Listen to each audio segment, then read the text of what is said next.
Hey, what's up guys? Nandito tayo ngayon sa Las Piñas City at bibisitahin natin ang isa sa ating mga authorized dealer, ang AC/DC Electronics and Electrical Trading. Tara, samahan niyo ako at bisitahin natin ang loob ng tindahan.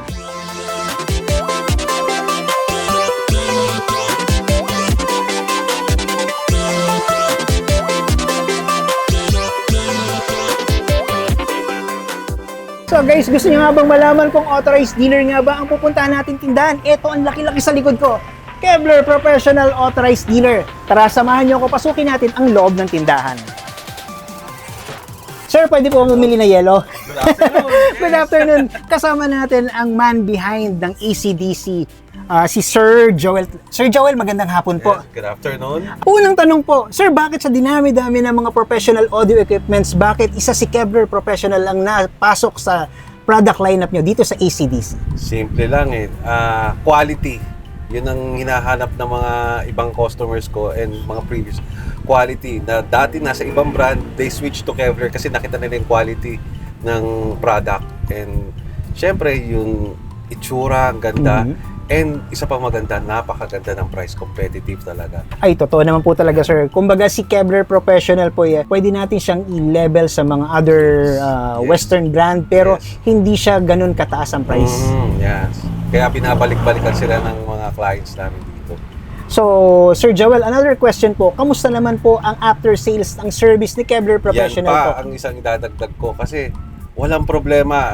Syempre, di natin maiwasan. Minsan, defect or everything.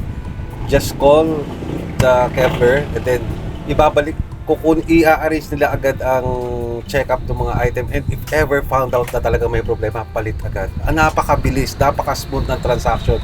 Kaya natutuwa ang mga clients. At the same time kami, ang mga nag-distribute nito, masaya i-distribute talaga.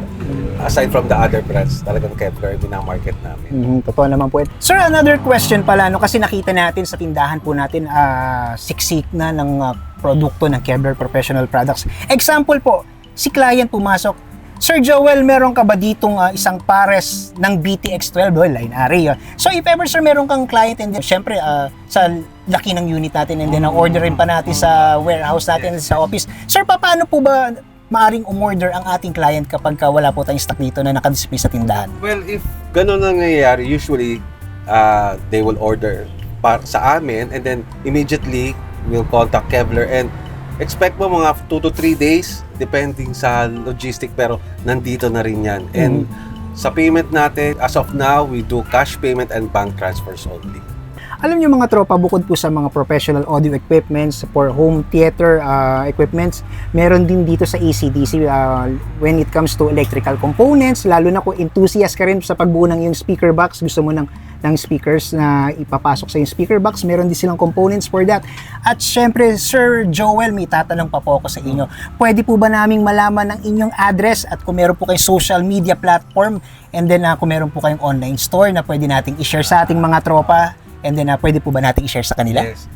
You can contact us anytime sa Facebook namin at AC/DC Electronic Shop at Facebook. Sumasagot kami Viber. We also have a Viber. And we are located at Marcos Alvarez, Talon 5, Las Piñas City.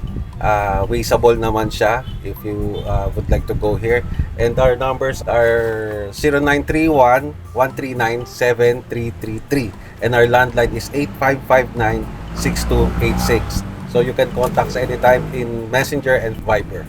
Kung kayo ay along South area lang naman, malapit ka, Alabang, Muntinlupa, Laguna, Cavite, or Batangas man, kapag tinatamad ka ng pumunta sa Manila like Raon, punta ka lang dito sa Las Piñas, sa AC/DC. Hanapin mo ang gwapong nasa likod ko, si Sir Joel. Sir Joel, maraming salamat po sa oras po nila. No problem. So tropa, itong iyong tropa, si Leslie Gonzalez. Kasama ko po ang tropa natin, si Sir Joel ng AC/DC, at ito ang tunog natin.